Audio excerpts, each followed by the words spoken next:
And we have reached this footnote 547, and this footnote goes here. The statement is, so it became clear that declaring the absolute impermissibility of ta'wil, interpreting the text by other than the apparent meanings, is an ignorant mistake. An ignorant mistake disproven, this mistake is disproven by the supplication of the Prophet for Ibn Abbas sallallahu alayhi wa ala alihi wa sallam.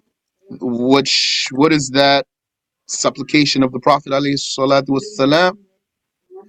Allahumma alimhu al-hikmata wa ta'wil al-kitab.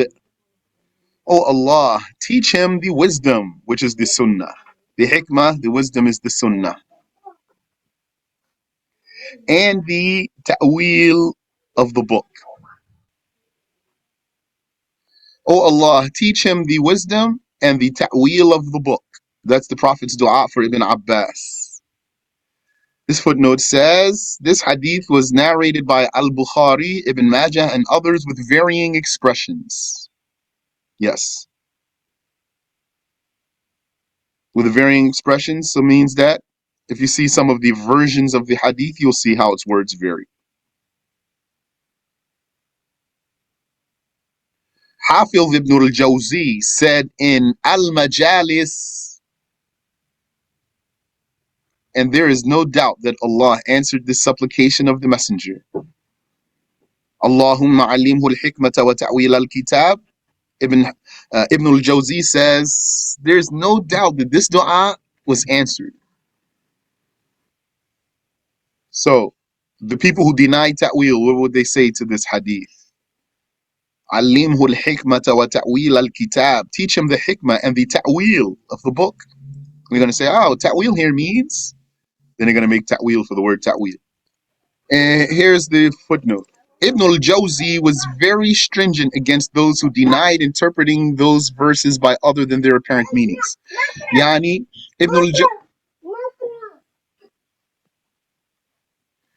al-Jawzi was very strict against those who deny ta'wil, because those are the anthropomorphists. The deniers of ta'wil are the anthropomorphists. And he spoke about that at length. So whoever wants additional clarity, let him read that. The book of Ibn al-Jawzi, Al-Majalis. Also, the book of Ibn al-Jawzi, Daf'u Shubahi Tashbih, in which Ibn al-Jawzi, one of the most knowledgeable scholars of the Hanbali school, he gave detailed ta'wil, detailed and alternative interpretation to ambiguous texts. We were talking about this last time, which is that Ibn al-Jawzi,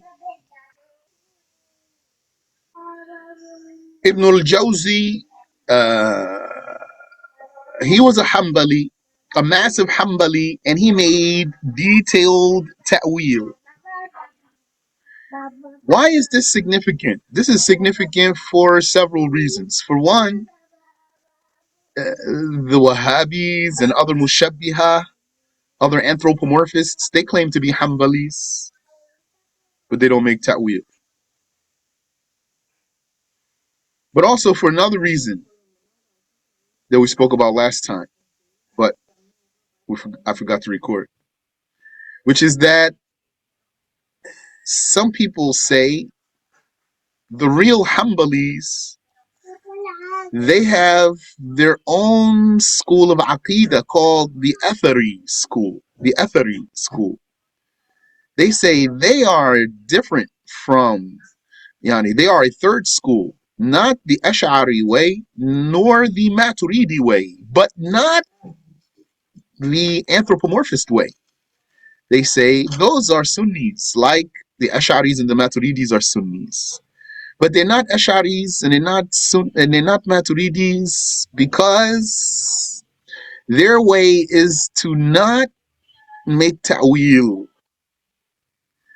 Their way is to not give alternative interpretation. Meaning, they mean not an exact alternative interpretation, just tafweel, meaning to say Allah knows what it means, we're not going to discuss what it means. It doesn't mean the apparent meaning. It doesn't mean the apparent meaning, but we're not going to commit to any particular meaning, any particular interpretation, other than saying it's not as it appears. They say this is the Athari way. The Sunnis amongst the Athari, amongst the Atharis. Yeah. That's what they say. So,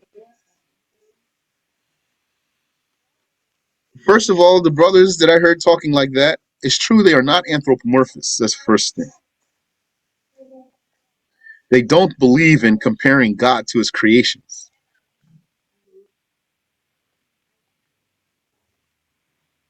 So there's no issue there. And therefore there's not an urgent need to debate with those ones. But is there really a third school like they claim, other than the Ash'aris and the Maturidis? This is disputable. Yani, I really genuinely want to hear the answers to my questions here. I genuinely would like to hear the answers to my questions here. Like, why would the Hanbalis only commit to tafwid, non-specific alternative interpretation, meaning they don't take it literally, but they don't give any particular meaning other than the literal meaning? Why would the Hanbalis commit to this when their Imam did not? Because it's confirmed that Imam Ahmad ibn Hanbal, he gave specific alternative interpretations on more than one occasion. Including the ayah, very famous about him, the ayah, وَجَاءَ رَبُّكَ. It's famous about him that he explained the ayah, وَجَاءَ رَبُّكَ. Imam Ahmad said it means إِنَّمَا جَاءَتْ قُدْرَتُهُ, which means his power came. And that statement itself means the traces of his power appear on Judgment Day.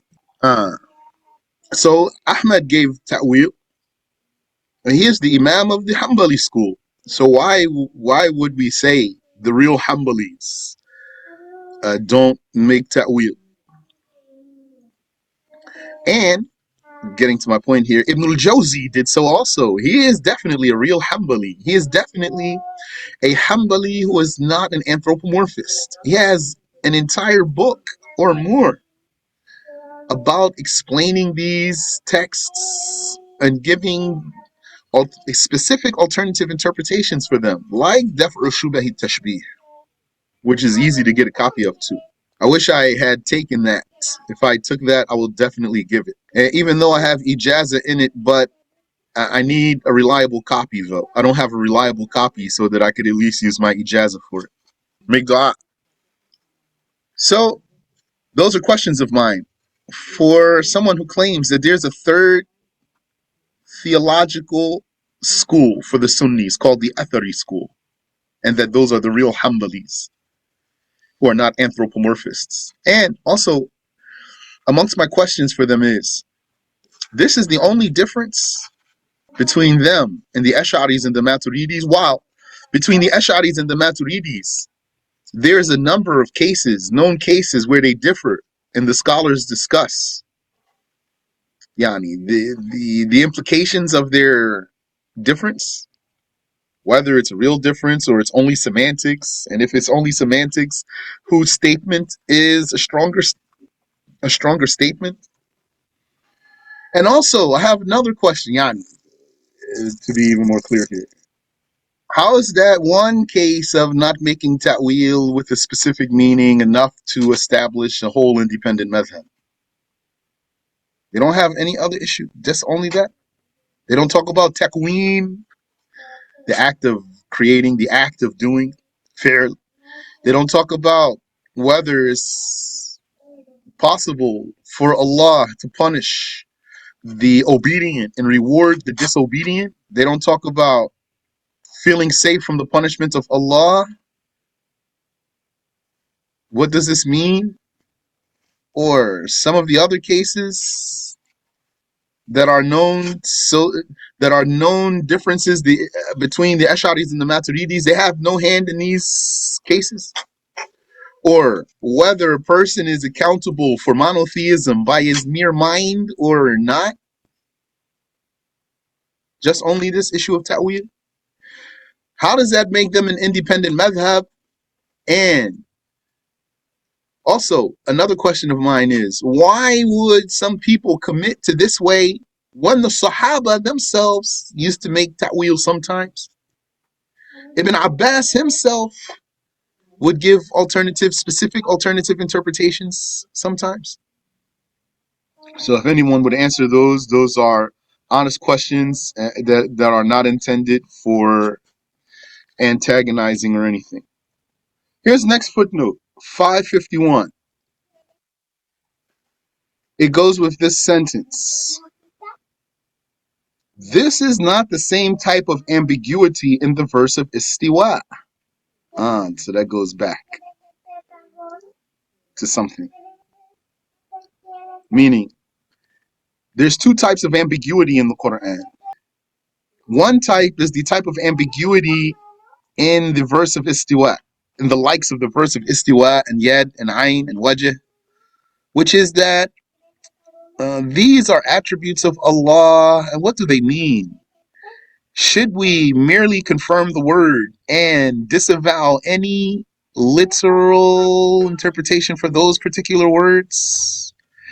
Or explain what those mean? That's one type of ambiguity. The other type of ambiguity in the Quran is the something that's mentioned without detail. So something is left open. Like, when will Judgment Day occur? It is not clear for us when it will occur. When shall the impostor appear? Though I don't know an ayah in the Quran that refers to the impostor. Rather, he's mentioned in the hadiths. I don't know any ayah that its interpretation refers to the appearance of the impostor, ad-Dajjal. But when shall he appear? He shall appear, but when? It is dubious. That means not clear. So that's a different type of ambiguity. So this ambiguity of when Judgment Day will occur, when the imposter will come out, is not the same type of ambiguity that's in the verse of istiwa. The difference is that no angel or deeply rooted scholar has any way to clarify the ambiguity that none knows but Allah. Yani, this ayah has two ways of reciting. وَمَا يَعْلَمُ تَأْوِيلَهُ إِلَّا اللَّهُ. We even have a title here, types of ambiguity. There are two types of ambiguity in the verses. When you recite this ayah this way, it refers to one type of ambiguity. وَمَا يَعْلَمُ تَأْوِيلَهُ إِلَّا اللَّهُ. No one knows its ta'wil but Allah. This refers to when Judgment Day will happen, when the impostor will come out. No one knows, no angel knows, no prophet knows, no scholar knows when these things will happen. Only Allah knows. But you can recite this ayah in another way. وَمَا يَعْلَمُ تَأْوِيلَهُ إِلَّا اللَّهُ وَالرَّاسِخُونَ فِي الْعِلْمِ. Continue. Don't stop there. Then it means no one knows its ta'wil except Allah and those who are firm in the knowledge. Now that's a different ambiguity. An ambiguity that is known by some of the knowledgeable creatures. That's this one that's known by some. That's the type that Istiwa falls under yad, ayn, etc. Not knowing when judgment day will happen, that's a type of ambiguity that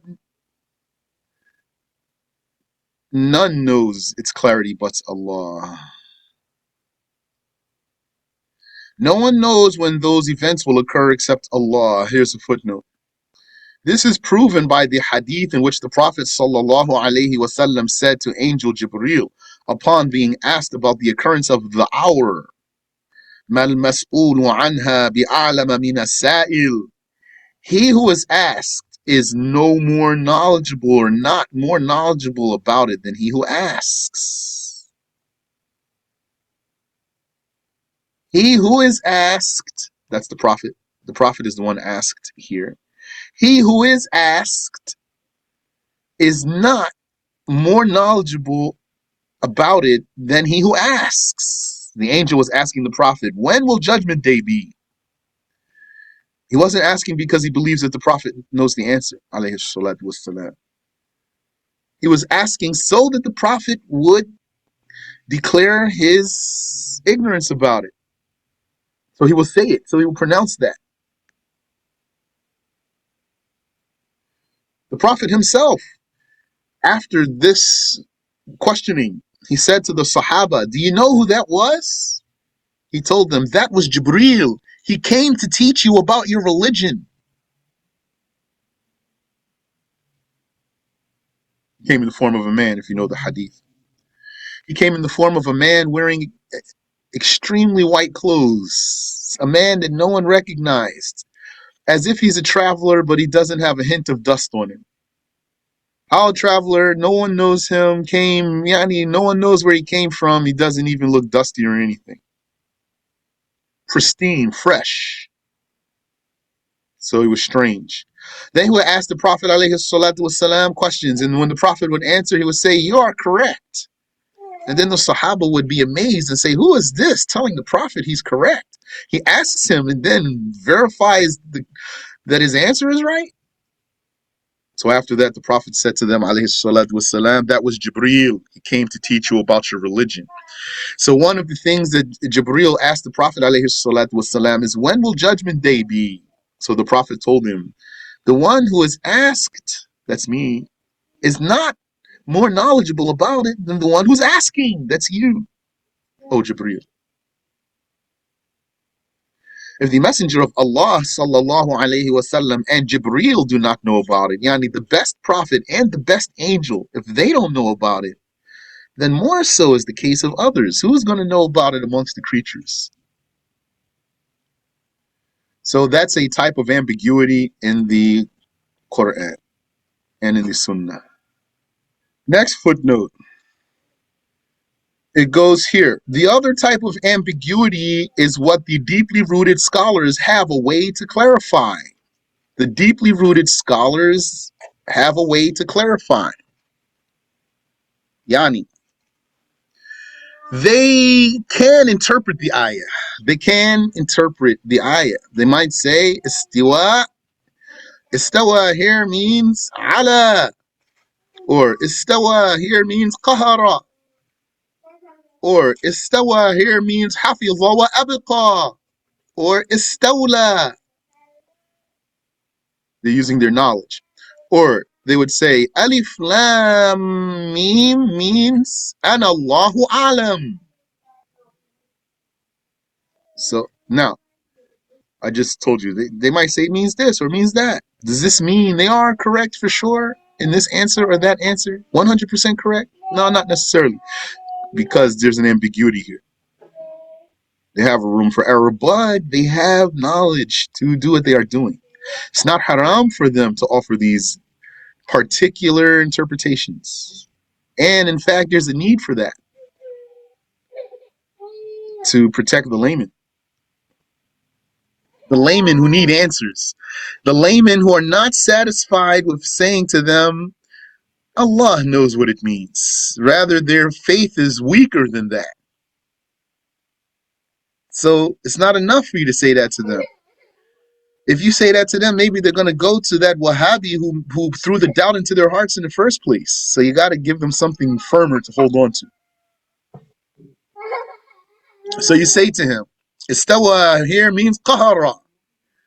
And this, you don't have to go into long drawn out thing. According to some, but there's another way, and plus in this and that. Just give him a permissible answer. Istawa means qahara. And then if you need to, you might say because such and such. And then when he's satisfied and he's safe from comparing Allah to the creations, and he's convinced that Wahhabi is an anthropomorphist, then he's safe. Better for him to be safe and to take this particular interpretation than for him to still be wavering and wondering and wanting to go back to Wahhabi to ask him some more, etc. But if you really understand what's happening here, these ayat, you're going to have the position that some scholars explained it like this, and Allah knows best. Some said means qahara. Allahu a'lam though. Allah knows. Some said most likely meaning of istawa is such and such. Some of them say Allah knows what it means, whatever it means, we believe in it. But if you find someone who this is not enough for him, then say something more firm for him, so he won't be shaken. So the other type of ambiguity is what the deeply rooted scholars have a way to clarify. This is the ambiguity mentioned in the saying of Allah, وَمَا يَعْلَمُ تَأْوِيلَهُ إِلَّا اللَّهُ وَالرَّاسِخُونَ فِي الْعِلْمِ. No one knows their ta'wil except Allah and those who are deeply rooted in the knowledge. Like I already told you. When you recite the ayah this way and you keep going, then it's another type of ambiguity.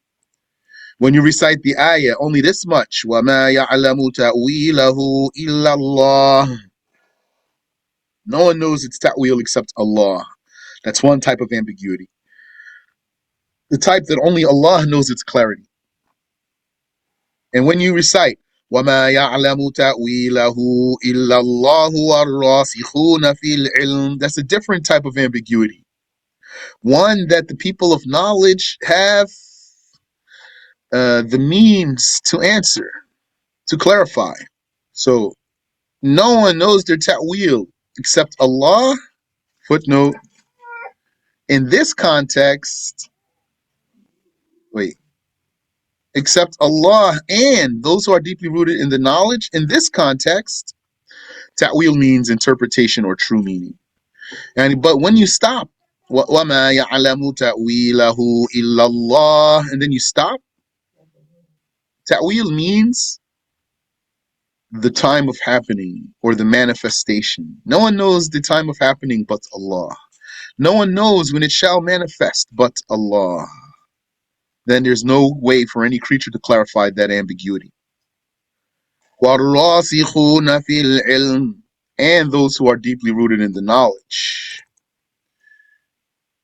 Footnote. According to this recitation, it is clear that the people who are well rooted in the knowledge know the interpretation of these ambiguous verses. According to this recitation, I think this is clear for you. According to this recitation, Yani, when you recite it this way, it is clear that the people who are well rooted in the knowledge know the interpretation. So those words should be different for you. Recitation is how you pronounce the words. Interpretation is how you explain them.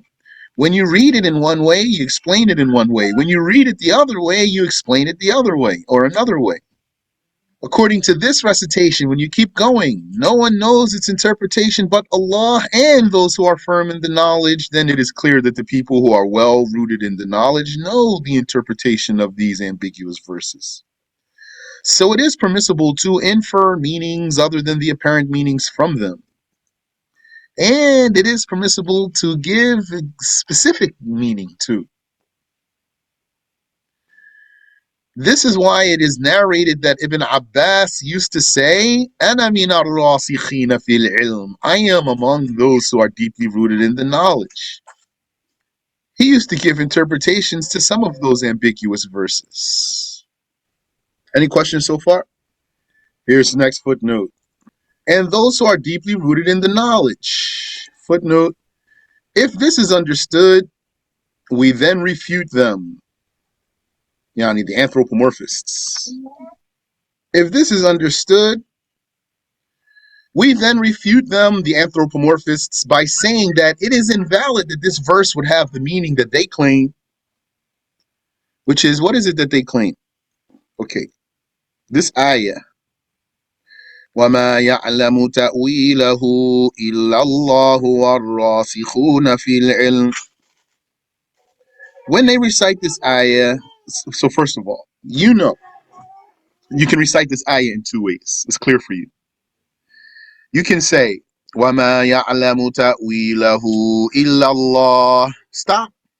And then continue. وَالرَّاسِخُونَ فِي الْعِلْمِ يَقُولُونَ. Or you can recite it without stopping there, and you can say, وَمَا يَعْلَمُ تَأْوِيلَهُ إِلَّا اللَّهُ وَالرَّاسِخُونَ فِي الْعِلْمِ. Stop. Then continue. يَقُولُونَ. So the words don't change at all. Only where you stop changes. But that's a significant change in meaning. So then there's two ways to interpret this. When you stop at one spot, you must interpret it one way. When you stop at another spot, you must interpret it a different way. Why? Because there's two different recitations. One recitation is saying that no one knows such and such except Allah. The other recitation is saying no one knows such and such except Allah and someone else. So then this such and such must be explained in more than one way. When you say it one way, when you recite one way, must mean one thing. When you recite the other way, must mean another thing. Because it's not possible that something that only Allah knows, that someone else knows it. So in one recitation, when it tells us that there's a ta'wil that only Allah knows, then we have to explain that in a way different from how we would explain it when we recite the other way. The other way tells us that no one knows this ta'wil but Allah and those who are firm in the knowledge. If you explain it the same way in both recitations, then there would be a contradiction between the recitations. No one knows the ta'wil but Allah. No one knows the ta'wil but Allah and someone else. Not possible. That's a contradiction. So no one knows the ta'wil but Allah means something. And no one knows the ta'wil but Allah and someone else means something else. So no one knows the ta'wil but Allah means no one knows when those things will happen but Allah. And those who are firmly rooted in the knowledge, they say we believe in it. Or no one knows the ta'wil but Allah and the scholars means no one knows the proper interpretation, not when it's going to happen. No one knows the proper interpretation but Allah and those firm in the knowledge. They say we believe in it. Okay, so one recitation has one way. Another recitation has another way. Same words, different position of stopping, drastically then altering the meaning of the word ta'wil in each recitation. So the problem is that the anthropomorphists, the bodifiers of God, they take the interpretation from when you don't stop. If you don't stop, you say, no one knows the ta'wil except Allah and those who are firm in the knowledge. Here, ta'wil means interpretation. So they take this meaning and they apply it to the other recitation. No one knows its ta'wil except Allah. They say no one knows its interpretation except Allah. Possibly this is heavy or dizzying. If you have a question, feel free. But we have repeated this in our lessons throughout the years. So whoever's been studying with us, I think this is clear for you. So they took the meaning of ta'wil according to a recitation that they don't recite. And they apply that to the recitation that they recite. They do have a correct recitation, which is to stop at the word ta'wila, illallah, to stop at the word illallah. No one knows its ta'wil except Allah. Stop. Reciting this way is valid. But they take the interpretation from the other recitation and put it here. That's how they're all mixed up. That's how Wahhabis. It's like, you know how in the cartoons, yeah, somebody who's dizzy has like birds spinning around his head. It's like Wahhabis always have birds spinning around their head. They just don't know. That's normal for them. Those birds spinning around their head is comprehension to them. They won't be satisfied unless there's birds swimming around their heads. Then they're going to be happy. If you make those birds go away and clarify issue for them, they're going to be upset with you. So here's the footnote. If this is understood, we then refute them by saying that it is invalid that this verse would have the meaning that they claim. Yani this verse, according to the recitation that they recite. Yeah, let's say here. If this is understood, then we refute them by saying, yani our answer to them is that the recitation that they recite for this verse, it's invalid that the recitation that they recite for this verse would have the meaning that they claim. Because according to another of the recitations of Al-Quran that has reached the level of mutawatir, yani definitely correct. There is a waqf, there's a stop at the word ilm, knowledge. وَالرَّاسِخُونَ فِي الْعِلْمِ. No one knows the ta'wil, it's ta'wil, but Allah and those who are firm in the knowledge. There's a stop at the word ilm, the knowledge. And according to this recitation, one recites, وَمَا يَعْلَمُ تَأْوِيلَهُ إِلَّا اللَّهُ وَالرَّاسِخُونَ فِي الْعِلْمِ. Let's say, accordingly, one recites this way, which means no one knows its ta'wil except Allah and those who are deeply rooted in the knowledge. Allah and those who are deeply rooted in the knowledge know the ta'wil of these ambiguous verses. So then we're going to ask the Wahhabi, how do you explain this ayah, basically, this recitation? You came saying, وَمَا يَعْلَمُ تَأْوِيلَهُ إِلَّا اللَّهُ. You came saying no one knows what it means but Allah. Stop making ta'wil. So then we are going to say to you, how do you explain the recitation when you say وَمَا يَعْلَمُ تَأْوِيلَهُ إِلَّا اللَّهُ وَالرَّاسِخُونَ فِي الْعِلْمِ? No one knows its ta'wil but Allah and those who are firmly rooted in the knowledge. How do you explain this? This recitation. What are they going to do? Likely deny the recitation. Will likely deny the recitation. If he says, I don't know that recitation, then he's a complete amateur. Meaning, you cannot use your ignorance to debunk something. You can't use your ignorance to debunk something. Your answer to me is to say you don't know it. You somehow think saying, I don't know that recitation means anything. So you're a big amateur if that's your answer. So how do you explain this recitation where you keep going and you say, and those who are firmly rooted into knowledge? So if he denies it, I'm going to tell him you have no way. It's a confirmed recitation.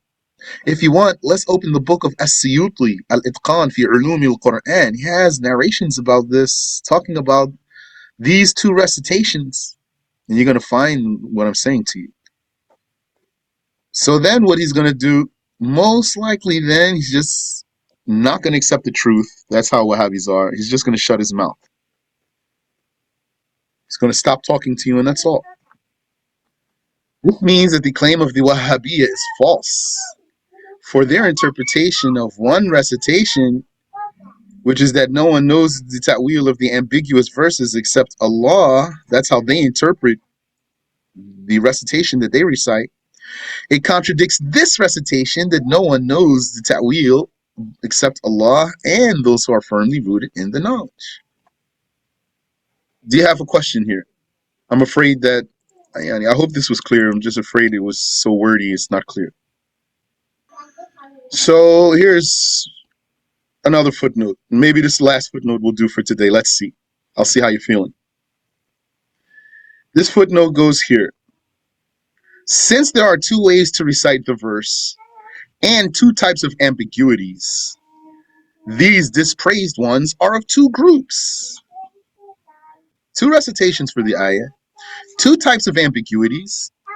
Then who's being dispraised in the ayah? Isn't there someone being dispraised in the ayah? Yes. You know the ayah.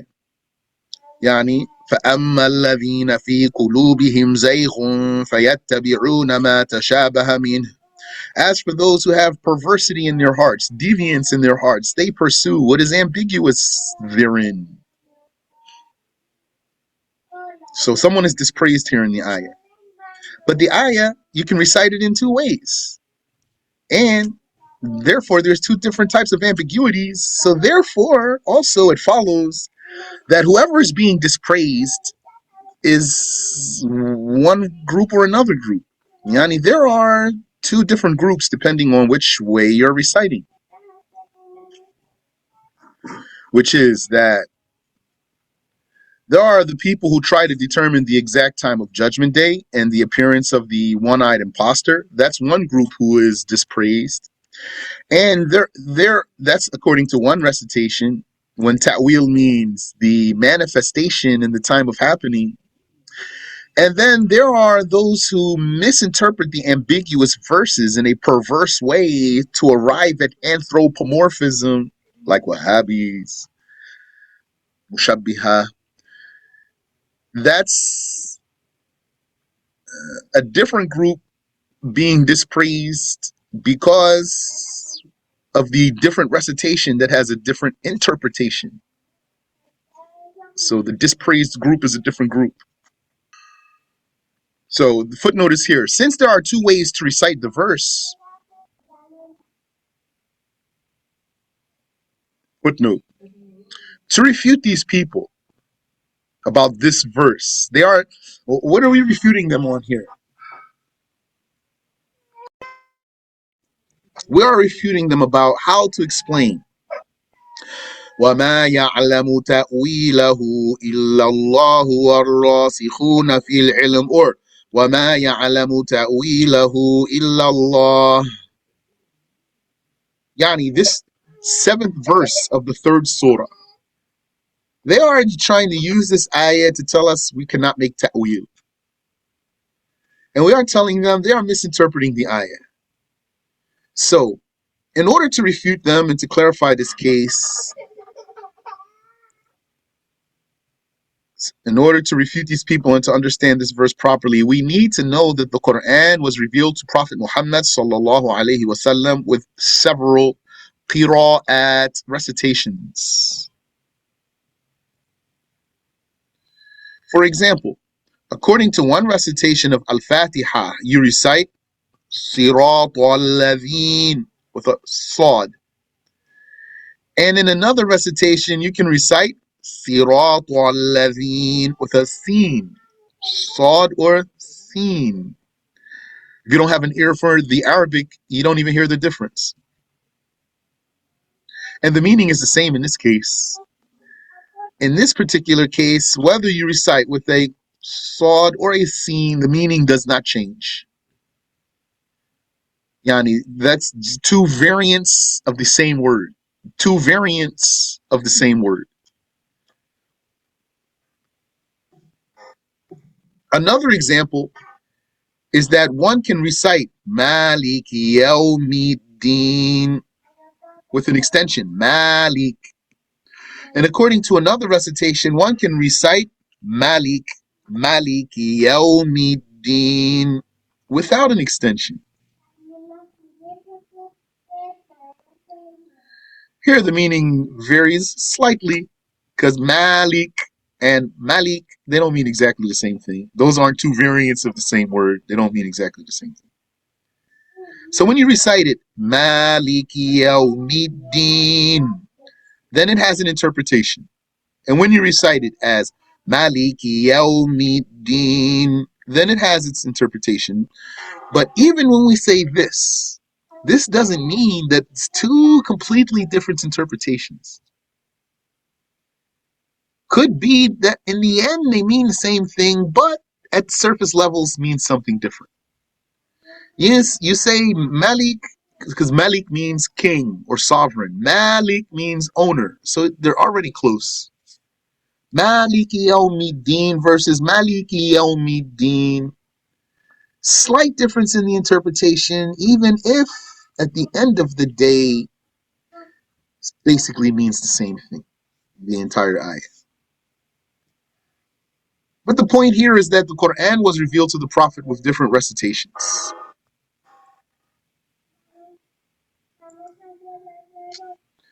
There are 10 different recitations. The Prophet ﷺ explicitly mentioned the different recitations in a hadith narrated by Muslim. إن الله أنزل علي القرآن على 7 أحرف.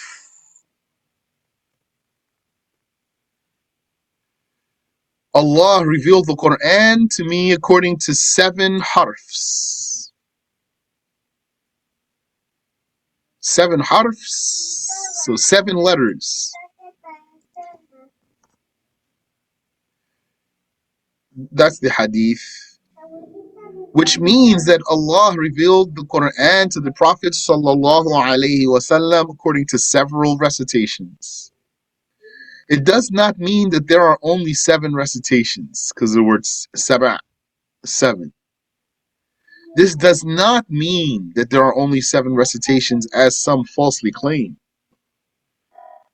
In his book, Al-Itqan, As-Suyuti has dedicated a chapter to the explanation of this hadith.